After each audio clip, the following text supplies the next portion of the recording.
A Bíblia diz no livro de Gênesis que Deus criou todas as coisas de forma perfeita.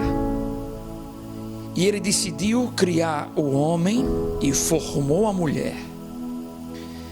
Os dois foram enganados e eles desejaram virar as costas ao seu Criador.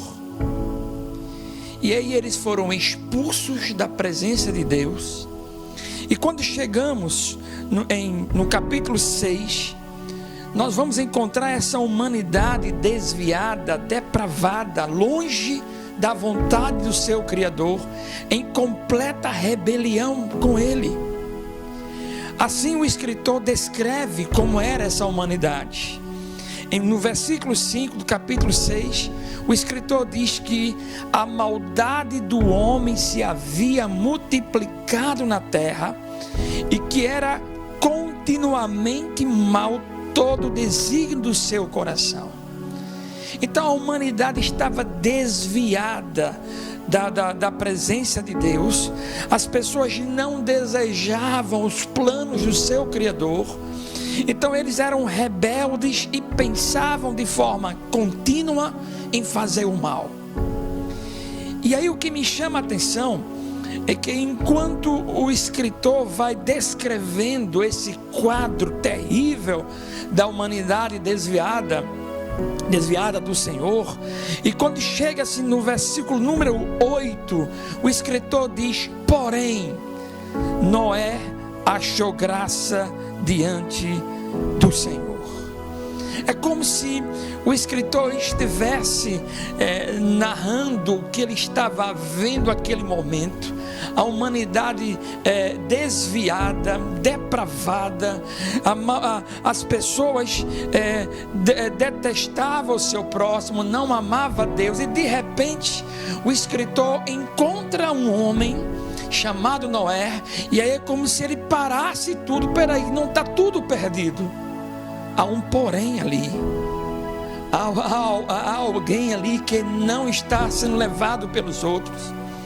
Há um homem ali que não é levado pela maioria. Há um Noé, há um porém. E ele diz que esse porém chamado Noé, ele achava graça, favor, benevolência da parte de Deus. Deus olhava para Noé com graça e com misericórdia. Noé, naquela sua geração, ele era um porém. Enquanto a humanidade caminhava em rebeldia, enquanto a humanidade ela não queria saber da vontade de Deus, havia um homem naquela geração, naquele mundo mau, que pensava diferente de todos que estavam ao seu redor. Esse porém, ele não queria saber se os seus amigos não amavam a Deus, se seus amigos não amavam a Deus. Esse porém não queria saber se o mundo não queria mais obedecer a Deus. Ele queria, porque ele era um porém, ele era diferente. E meus irmãos, para essa humanidade aqui no capítulo 6, Deus reservou o juízo e decidiu destruir toda essa humanidade, menos o seu porém. Toda a humanidade vai sofrer o juízo de Deus, e Deus vai preservar o seu porém e a sua família. Noé e a sua família foram preservados. E o que eu acho interessante é que Deus manda Noé construir um barco, uma arca, porque ele vai destruir a humanidade com um dilúvio. E aí, meus irmãos, está aqui a característica de um porém, alguém que ama Deus sobre todas as coisas. Aqui vamos descobrir um homem que olhava a vontade de Deus, apesar das coisas que eles estavam vendo de forma natural. Veja, a primeira coisa que me chama a atenção é que Deus ordena a Noé a construir uma arca. Veja, pense comigo, como construir um barco se ele estava longe do mar? Mas ele entendeu que ali era a vontade de Deus, sem saber o final da história, sem saber como seria esse juízo. Ele começa a construir por obediência, mesmo sem entender. O porém entende que a vontade de Deus, que a voz de Deus está acima da sua vivência, do seu momento que ele esteja passando. E ele decidiu obedecer. Ele decidiu construir aquele barco de acordo com como Deus tinha passado. Aqui me diz que o porém, ele deve obedecer, mesmo que assim não entenda o que esteja acontecendo, mesmo que não entenda de fato completamente os propósitos do Senhor. O porém caminha, o porém ele faz a vontade de Deus. E a segunda coisa que me chama a atenção, meus irmãos, é que ele constrói um barco, e esse barco não tem o leme. Ou seja, esse barco, quando Deus passou para ele a engenharia desse barco, Deus não incluiu nesse barco alguma coisa para dirigir o barco. Agora imagine, meus irmãos, alguém construir um barco, e esse alguém que acredita que Deus vai dar o escape. Mas imagine você olhar para esse barco e se perguntar: quem é que vai dirigir esse barco se na planta Deus não me deu o leme? Aqui se destaca um porém. Aqui se destaca alguém que entende que a voz de Deus sobressai tudo aquilo que a gente queira, deseja imaginar, que a gente deseja conceituar.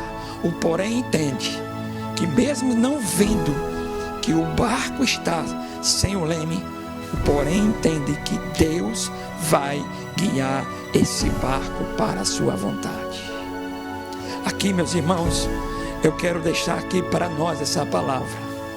Você foi chamado para ser um porém de Deus.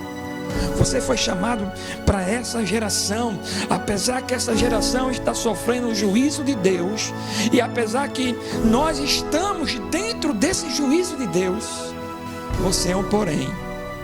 E esse porém, como diz o texto, esse porém andava com Deus, mesmo nesse mundo que não amava Deus, mesmo nesse mundo que não andava com Deus, o porém andava com Deus. Isso aqui me leva a pensar, irmãos, não importa o lugar que eu esteja, não importa em que juízo possamos estar, não importa em que situação que estejamos, a gente pode estar passando por uma crise, a gente pode estar passando por uma tribulação, a gente pode estar passando pelo juízo de Deus. Nada me impede, nada lhe impede de andar com Deus na crise. Deus está com os seus poréns. Deus está com você. Deus está comigo. Eu não sei qual vai ser o fim dessa história. Eu não sei como vai ser guiado a minha vida. Eu só sei que eu tenho um comandante que vai levar o barco da minha vida para a sua vontade e para a glória do seu nome. Que o Senhor lhe abençoe com essa palavra. Deus está no comando. Deus está com os porém. Um forte abraço.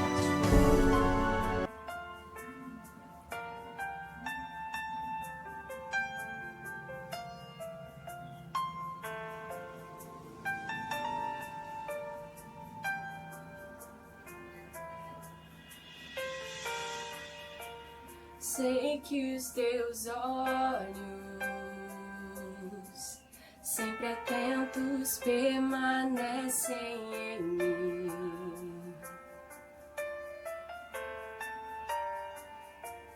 E os teus ouvidos estão sensíveis para ouvir meu clamor. Posso até chorar, mas a alegria vem de manhã. És Deus de perto e não de longe, nunca mudaste,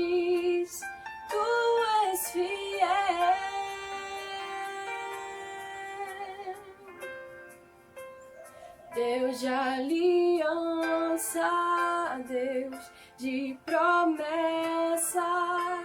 Deus que não é homem pra mentir. Tudo pode passar, tudo pode mudar, mas tua palavra vai se cumprir.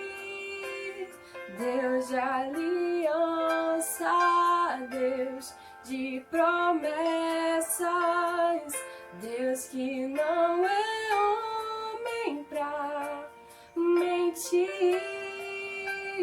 Tudo pode passar, tudo pode mudar, mas tua palavra vai se cumprir.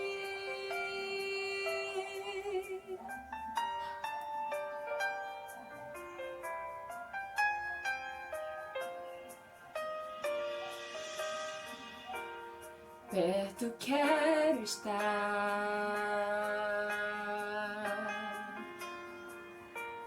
junto aos teus pés,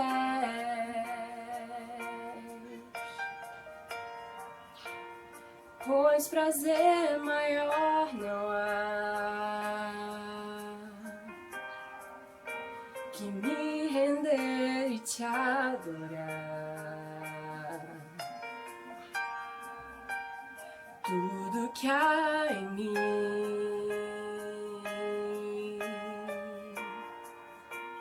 quero te ofertar,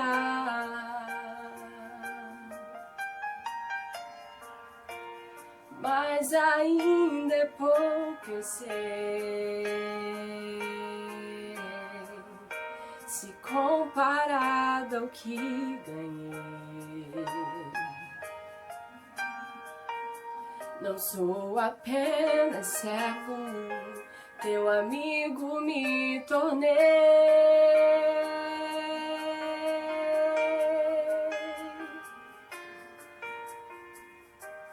Te louvarei,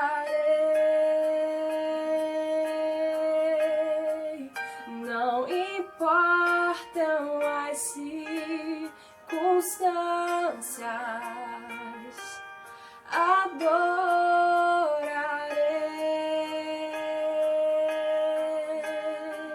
somente a ti, Jesus. Te louvarei,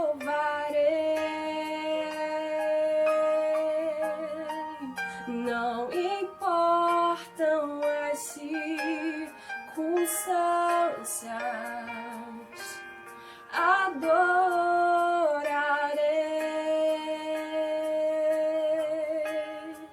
somente a ti, Jesus. Somente a ti, Jesus.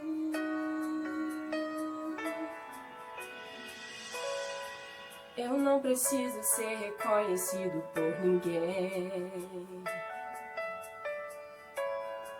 A minha glória é fazer com que conheçam a ti e que diminua eu, para que tu cresças, Senhor, mais e mais.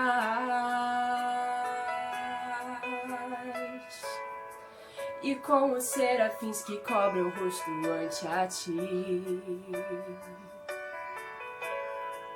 escondo o rosto para que vejam tua face em mim, e que diminua eu, para que tu cresças, Senhor, mais e mais. No santo dos santos a fumaça me esconde, só teus olhos me veem.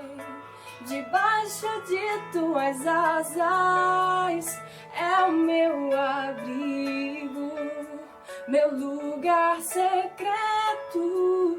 Só tua graça me basta, em tua presença é o meu prazer. No santo dos santos, a fumaça me esconde, só teus olhos me veem. Debaixo de tuas asas é o meu abrigo, meu lugar secreto. Só tua graça me basta, em tua presença é o meu prazer. Só tua graça me basta, em tua presença é o meu prazer.